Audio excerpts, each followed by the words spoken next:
Здравствуйте, это новости Татарстана. О событиях дня расскажем прямо сейчас. В студии работает Регина Ягудина. Городское оживление. Еще снег не везде почистили. Уборщики не успевают убирать. Как в Казани продолжается работа по уборке снега и где пока сохраняются неудобства, расскажет Рамиль Шайдулин. Диагноз в медицине. Руководителям больниц.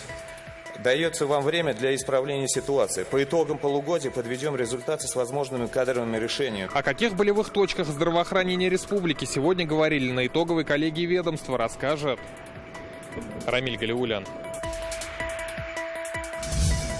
Чрезвычайные итоги и такие же задачи. Требует от нас по-новому взглянуть на всю систему гражданской обороны. О чем говорили на коллегии МЧС Республики, расскажет Дмитрий Оредин.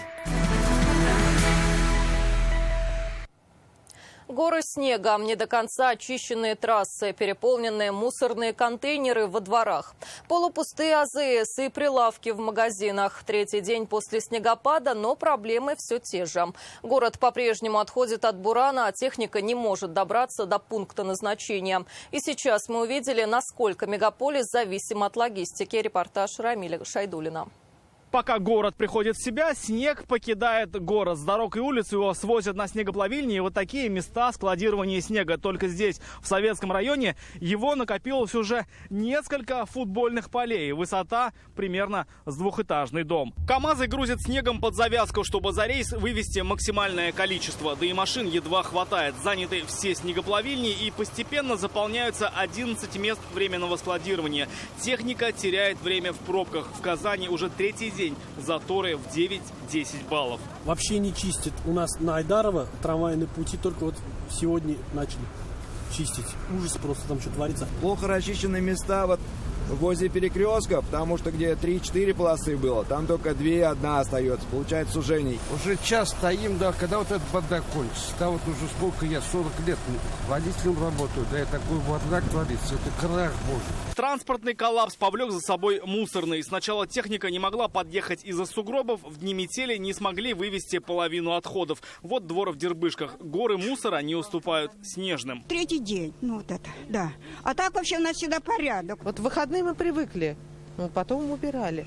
А может, просто кто-то плюнул на все это. Сегодня новая проблема. Наряду с продуктовыми полками опустели хранилища в АЗС. Вот на этой заправке топливо только одной марки АИ-100. Проблема не в самой АЗС, проблема с поставками, что-то там происходит. На этой АЗС въезд и вовсе заблокирован. Как объяснили на горячей линии, все по той же причине. Такая ошибка возникает из-за отсутствия топлива.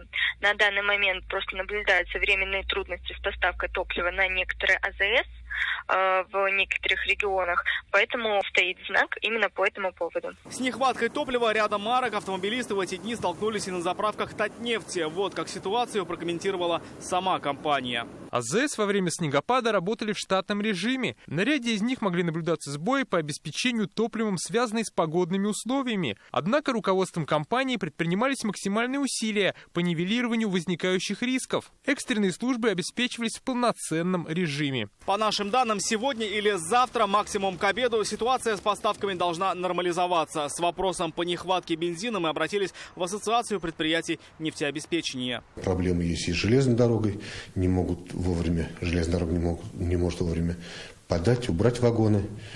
Снегом все завалило. В ближайшее время все вопросы будут решены. Еще в понедельник Минсельхоз обещал закрыть вопрос дефицита продуктов первой необходимости. Спустя 3 дня товаров категории фреш хватает, но вот с молочкой проблемы. Эти кадры мы сняли сегодня в одном из магазинов. Объем производства на молочных заводах ни в каком количестве не сократилось. Какой объем они производили, в таких же объемах они производят. Но в связи с тем, что на самом деле машины с заводов до прилавков не смогли доехать, на какие-то магазины доступа не было. Последствия непогоды все еще сказываются на жизни города. Как показали последние события, наша зависимость от логистики поставок очень высока.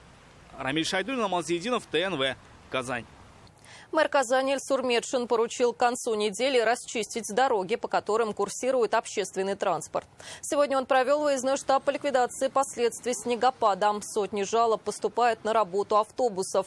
Накануне движение в городе было практически парализовано. Сегодня мэр осмотрел уборку дворов в Новосавиновском районе. На сегодня вывезли лишь четверть снега, выпавшего на город за неделю. Использовали 7000 тонн реагентов.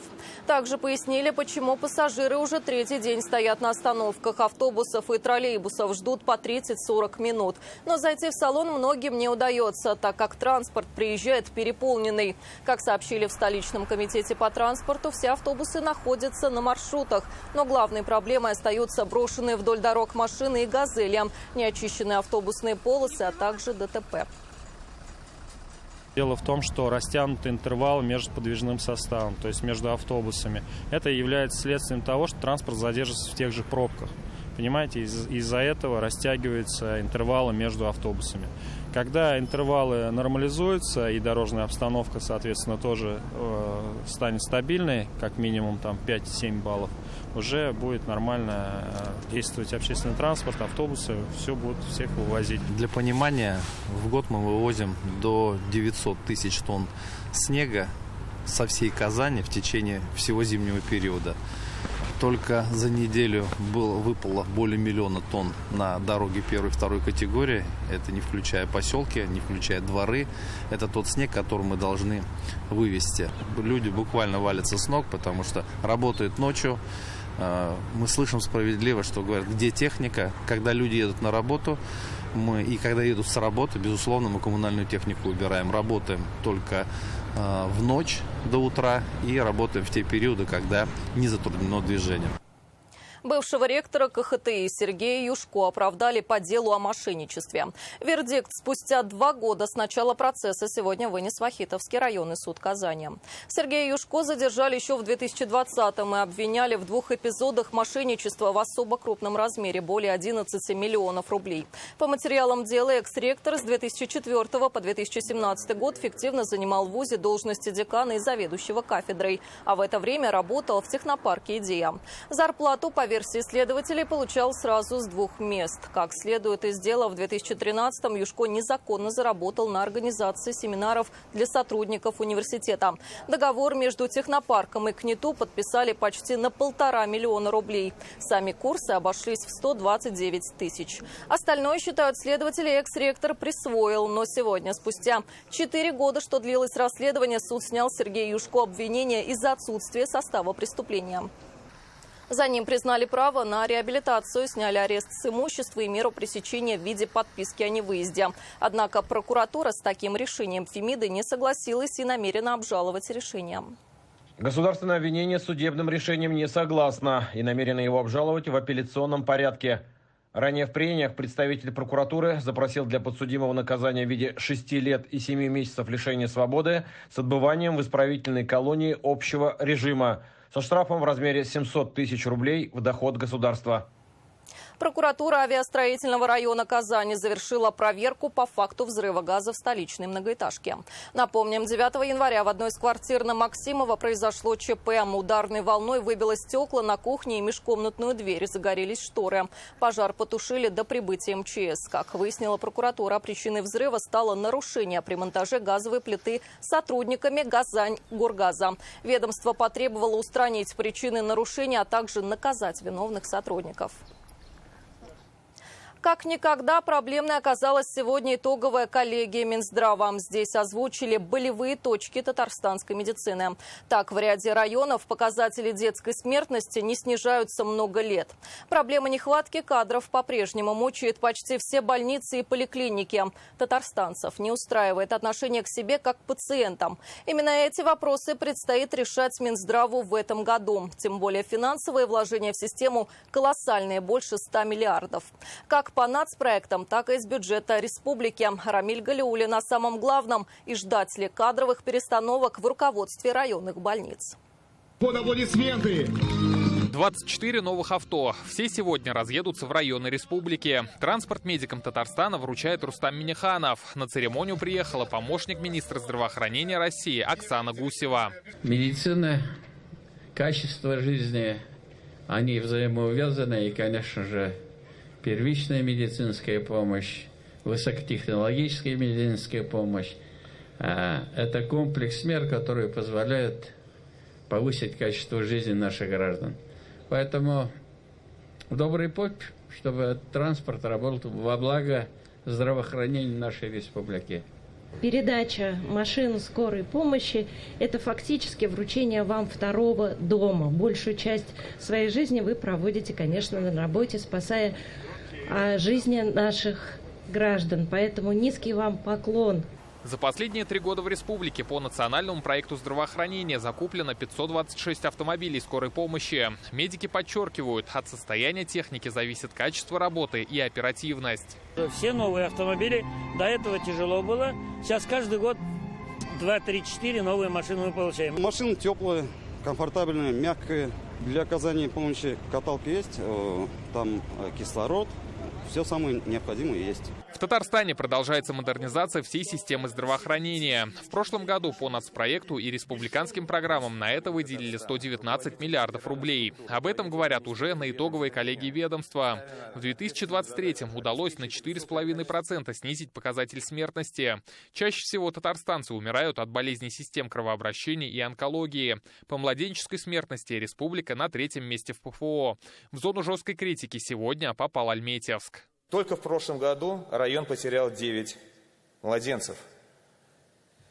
Есть серьезные вопросы к работе родильного дома Альметьевска. Тревожный симптом, по мнению главы Минздрава, это показатели детской смертности. В антилидерах Тукаевский район и Лениногорск. По словам Марселя Минулина, республике необходим многопрофильный детский стационар. Сейчас большинство специалистов сконцентрированы в ДРКБ, но за последние 10 лет нагрузка на клинику выросла в 3 раза. Строительство детской больницы важно и в целом для всей республики. Мы сможем создать 3 зоны с детскими ВМП-центрами, что позволит распределить нагрузку между больницами, выстроить эффективную маршрутизацию маленьких пациентов. В прошлом году в республике выросла смертность трудоспособного населения. Самые высокие показатели в Новошишминском, Спасском и Верхнеуслонском районах. Марсель Минулин дал главам больниц полгода на исправление, иначе последуют кадровые решения. В прошлом году от татарстанцев поступило почти 43 тысячи жалобы по вопросам здравоохранения. Самая частая – недоступность врачей. Наибольшее количество сообщений от граждан по данным вопросам также поступило по учреждениям, вы видите на слайде, Казани, Челнов, Нижнекамска, Альметьевска, Зеленодольска. Рустам Минниханов призвал оперативно реагировать на обращения пациентов и обозначил кадровый вопрос. Главный врач эту задачу сам не решит. Вот есть примеры из других регионов, квартиры выделяют там, ну и вот целевые наши группы. Особое внимание надо обратить на медицинские наши колледжи. Как подчеркнули, один из важных показателей для здравоохранения – продолжительность жизни. В 2023 году в Татарстане она составила 75,5 лет. Сейчас на службу врачам должны прийти инновации. Из бюджета республики ежегодно выделяется значительные средства на приобретение оборудования, модернизацию инфраструктуры, которые являются прямыми затратами на инновации. Министерство здравоохранения просто республики важно координирует эту работу. Задача науки сегодня максимально задействовать свой потенциал для решения актуальных задач здравоохранения. В завершении коллегии Рустам Минниханов поручил продолжить оказывать помощь участникам СВО и проводить диспансеризацию на предприятиях. Также Райс Республики поблагодарил медиков за работу и вручил им государственные награды. Рамиль Галиуллин, Алмаз Зейдинов, ТНВ, Казань.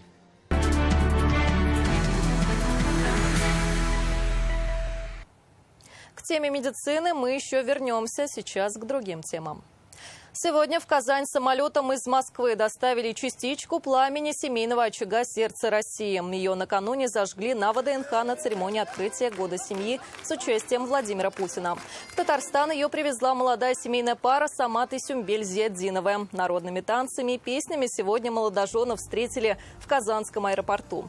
В республике чаша с огнем будет храниться в центре семьи Казан. Здесь молодые пары смогут зажечь от нее свой семейный очаг. Самат и Сюмбель Зияддиновы поженились в декабре на площадке ВДНХ в День Татарстана. Оба выросли в многодетных семьях. На примере родителей планируют сохранить семейные традиции и ценности, передавать их из поколения в поколение.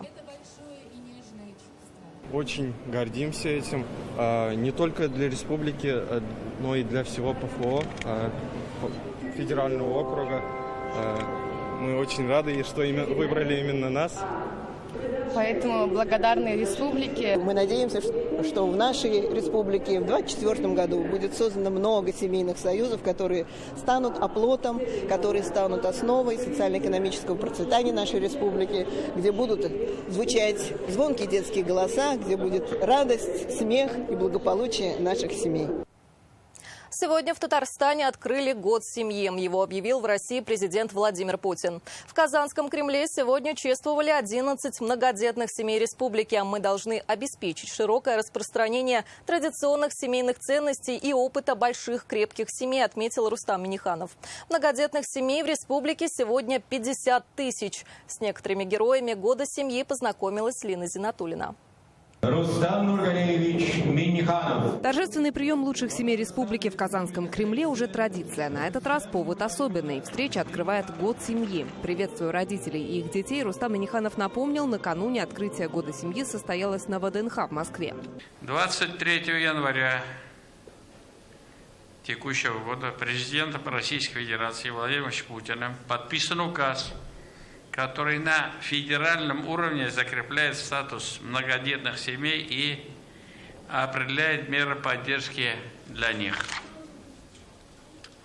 Президент нашей страны Владимир Владимирович Путин отметил, что семья, в которой много детей, это основа будущего России, это продолжение нашей тысячелетней истории как страны, как нации, как единого народа. Успешные многодетные семьи – гордость республики, отметил Раис. За последние 10 лет в Татарстане их количество выросло вдвое. Наиле Мубакировне вручается знак особого отличия – орден «Мать-героиня». За огромный вклад в воспитание детей указом Владимира Путина Наиле Галиевой из Балтасинского района присвоено звание «Мать-героиня». Она воспитала 10 детей, 6 сыновей и 4 дочери. Наиля Галиева – первая женщина в республике, удостоенная этой высшей государственной награды. Ее учредили 2 года назад.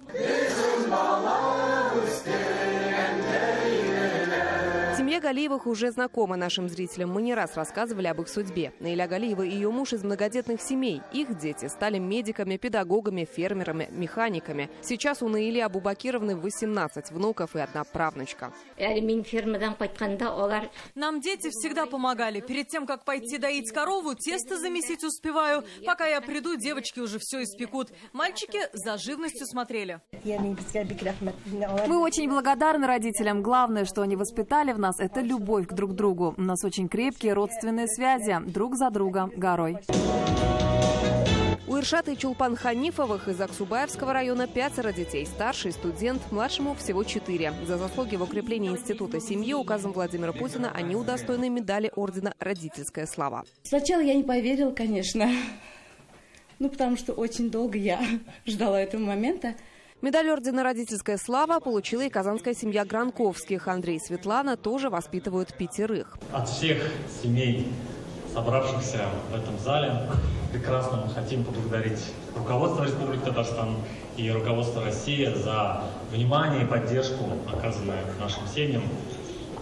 Мы видим, что в последнее время вопросам семьи, вопросам семейных ценностей уделяется все больше и больше внимания. В этом году семьям уделят особое внимание. В республике сегодня действует 61 программа по их поддержке, 6 из них федеральные.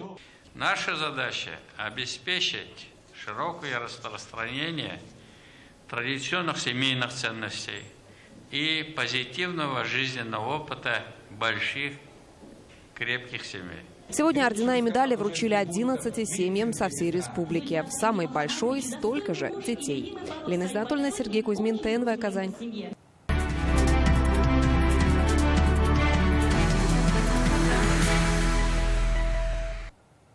Рустам Минниханов сегодня посетил новый хоспис Казани. Его планируют сдать в феврале.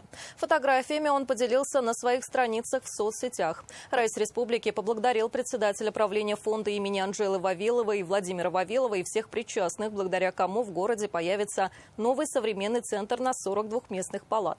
В хосписе откроют мечеть и церковь. Такая помощь необходима людям, оказавшимся в трудной ситуации, написал Рустам Минниханов. В свой 20-летний юбилей клиника Нуриевых сделала подарок своим пациентам. В Казани на Лаврентьева сегодня открылся новый медицинский центр. Вот такие условия у нас. Ну, нормально.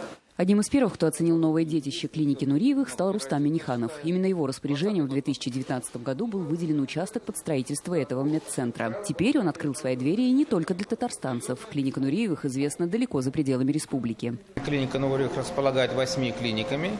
Из них 3 находятся вне Казани. Это Киров, Ижевск и Набережные Челны. Наша клиника с удовольствием сможет помочь на самом высшем уровне. Самое главное, мы эту клинику сделали для населения, по просьбе населения. И считаем, что мы свою задачу выполним. У нового медицинского центра 2 основных профиля – хирургический и лабораторный. По словам врачей, в таком соседстве есть важные преимущества. При поступлении на операцию у пациента есть возможность сдать анализы в этот же день, не теряя времени в очередях. Лаборатория оборудована современными автоматическими анализаторами. Ее мощности позволяют проводить более 200 тысяч исследований в год. Здесь мы планируем заниматься экспертной хирургией по направлениям гинекология, урология и пластическая хирургия. Стоит современное оборудование. У нас мультидисциплинарная команда, которая может справиться с любой задачей, которая перед нами стоит. И мы очень много учимся. Мы ездим по миру, собираем лучшие технологии, привозим их сюда. Урологические операции, какие только можете представить, мы можем делать. В первую очередь, конечно, это органы таза. С этим оборудованием, с рентгеном, встроенным в операционной, можно спокойно работать и на мочеточниках, и на почках, то есть можно сделать любую операцию. Хирурги клиники Нуриевых отдают предпочтение малоинвазивным операциям, которые дают меньшую нагрузку на организм и позволяют быстрее восстановиться. К слову, сделать это пациенты могут в комфортабельных палатах со всеми удобствами. Большим плюсом для наших пациентов является программа одного дня. То есть пациенты могут утром прийти, сдать все необходимые анализы для подготовки к операции, далее пройти операцию в этот день и комфортно провести время, первые сутки или 2 после операции здесь, в наших палатах. На 2024 год в медицинском центре запланировано уже около 1500 операций. Светлана Занарева, Александр Лобанов, ТНВ, Казань. Татарстан, как и другие регионы, будет укреплять систему гражданской обороны по примеру Белгородской области. Она сейчас больше всего страдает от ударов ВСУ, и здесь наработали опыт, как нужно защищать население. Об этом сегодня сообщили на заседании коллегии МЧС Татарстана. Во встрече принял участие премьер-министр Алексей Песошин. По итогам минувшего года, несмотря на жаркую погоду, в республике сократилось количество утопленников и пожаров. Однако погибших в огне стало больше. Какие выводы уже сделали? Что предстоит организовать для обеспечения безопасности татарстанцев, расскажет Дмитрий Аринин. Татарстанские подразделения МЧС сегодня получили 9 единиц современной спасательной техники, автоцистерны, маломерную лодку, комплексы для радиационно-химической разведки и обработки. Все закуплено за счет федерального и республиканского бюджетов. Машина новая, полноприводная, проходимость хорошая. Все современно, работает отлично. Пожарная безопасность требует особого внимания, отметили на заседании. Это показало жаркое лето. В Татарстане произошло почти 5000 пожаров. Ущерб составил 500 миллиарда рублей. Хотя возгораний стало меньше, в огне погибли больше людей. Весомая доля приходится на частный сектор. Важно устанавливать автономные пожарные извещатели. На пожарах погибло людей на 13,5% больше, чем в предыдущем. И я считаю, это серьезный недостаток в нашей работе. Необходимо самым тщательным образом проанализировать причины гибели людей, выработать комплекс мероприятий, направленных на стабилизацию обстановки. Еще одна приоритетная задача – улучшение гражданской обороны. В Татарстане уже принято решение создать новую региональную автоматизированную систему оповещения. Сегодня предложили проработать вопрос подключения домофонов. События, происходящие в зоне проведения специальной операции, опыт, приобретенный в ходе реализации указов президента Российской Федерации, требует от нас по-новому взглянуть на всю систему гражданской обороны. Защита населения республики от современных средств поражения спланирована на 100%. На поддержание в готовность защитных сооружений гражданской обороны к использованию по назначению в муниципальных образованиях и организациях республики выделено и освоено более 140 миллионов рублей. На примере Белгородской области сегодня многие субъекты страны, а практически вся страна, будет выстраивать систему гражданской обороны. Мне бы очень хотелось, чтобы вы, главы муниципальных образований и все службы к этому вопросу отнеслись очень и очень внимательно. Ни в коем разе не допустить того, чтобы здесь центральной части России, которая куется спокойствие, благополучие и обороноспособность нашей страны, были допущены те моменты, о которых могут использоваться в политическом или в каком-то аспекте. Последние 16 лет МЧС Татарстана возглавлял Рафис Хабибуллин. За это время республиканское подразделение 4 раза признавалось лучшим в стране. Теперь Рафис Завдатович будет работать помощником Раиса. Я считаю, что в МЧС служат и трудятся только герои. Только герои. Поэтому я еще раз благодарен вам за все, что вы со мной вместе прошли. Рафиса Хабибуллина поблагодарили за работу от имени полпреда президента России в Поволжье. Вручили генеральский хортик, и он попрощался со знаменем МЧС. Быть первыми в Российской Федерации — это о многом говорит. Это о вашей безупречной службе. Указом президента России МЧС Татарстана пока будет руководить Ирик Кадамов. С приставкой в Рио он назначен до мая этого года. Ирик Киргизович несет полную ответственность за организацию деятельности как Главного управления МЧС России по Республике Татарстан, так и Министерства по делам гражданской обороны и чрезвычайным ситуациям. Я хочу пожелать вам успехов в новой должности. Понятно, что есть процедура, которая проходит, действует приказ в Рио, поэтому в рамках этого приказа работаем здесь. Спасибо. В этом году Татарстану предстоит провести ряд крупных международных мероприятий, и вопрос безопасности как никогда в приоритете. Дмитрий Айринин, Рамзиль Гарипов, ТНВ, Казань. Легенда экс-капитан Акбарса Данис Зарипов сегодня провел мастер-класс для детей. С юными игроками дворовых команд он вышел на уличный каток у Акбарс-арены. Пятикратный обладатель Кубка Гагарина показал ребятам упражнения на контроль шайбы и участвовал в товарищеском матче. На память хоккеист подарил школьникам клюшки. Интерес к спорту растет в Татарстане с каждым годом. По нацпроекту «Демография» и федеральному проекту «Спорт. Норма жизни» строят и ремонтируют спортобъекты. Сегодня в республике их больше 11 тысяч, работают более 160 спортшкол. Я также начинал на открытом катке несколько лет, а потом у нас только построили Ледовый дворец. Сегодня у нас замечательные условия. Казань-арена. Самое главное сегодня подарить радость детишкам, поделиться своим умением владения шайбой, катанием. Ну и, конечно же, мой ключ к воротам, который был, это хитрость. Ну, конечно, с такими легендами, как Данис Зарипов, конечно, интересно играть. Это мой кумир, настроение очень хорошее, мне очень нравится. Детей растет интерес к спорту или нет? Ну, конечно, да. То есть там брат приводит братика своего, как-то вот на сарафанное радио. Объявление даже не клеили. В этом году вот 15 человек пришло на вид.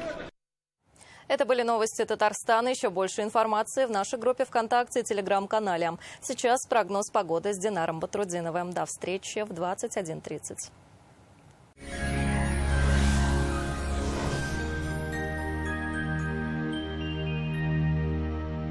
Здравствуйте, Исянмесис, в студии Динар Батрудинов. В Татарстане в предстоящие сутки осадки не прекратятся, температура днем чуть повысится. Подробности после полезной информации. Только до конца января скидка 20% на изготовление любой корпусной мебели от Данил Мастер. Не откладывайте на завтра свою мечту о новой кухне или шкафа-купе по вашим размерам. Узнайте подробности по телефону в Казани 2167 166. По данным сервиса Яндекс.Погода, в Варске, Кукмаре и Высокой горе облачно, осадки в виде снега. Температура днем 5-8, ночью 10-12 градусов мороза. В Буинске, Апастово, Кабицах температура от 4 до 7 мороза днем, ночью от 12 до 14 со знаком минус. Здесь тоже облачно, снег. В Черемшане, Аксубаево, Мамадыше тоже пасмурно, местами снежно. Температура днем 7-8, ночью 12-16 градусов мороза. В Нижнекамске, Агрызе, Менделеевске облачно, осадки. 8-9 градусов мороза днем и 9-14 градусов мороза ночью. В Альметьевске, Лениногорске и Бугульме местами будет идти снег. Минус 9-10 днем и 14-15 мороза ночью. Осадки обещают и в туристических городах республики. В Свияжске облачно, снег, температура минус 5 градусов днем и минус 11 ночью. В Болгаре днем минус 6, минус 12 ночью. Здесь тоже пасмурно, осадки. В Елабуге пасмурная погода, слабые осадки. Температура днем минус 8, ночью 12 градусов ниже нуля. Казани прогнозируют пасмурный день. Пройдет снег. Температура днем -5, ночью -10 градусов. Атмосферное давление 751 миллиметр ртутного столба. Ветер около 3 метров в секунду. Влажность воздуха 86%. Магнитное поле Земли спокойное. Пока это все. Я с вами прощаюсь. Берегите себя. До встречи. Кэннерго Зумушловылсын.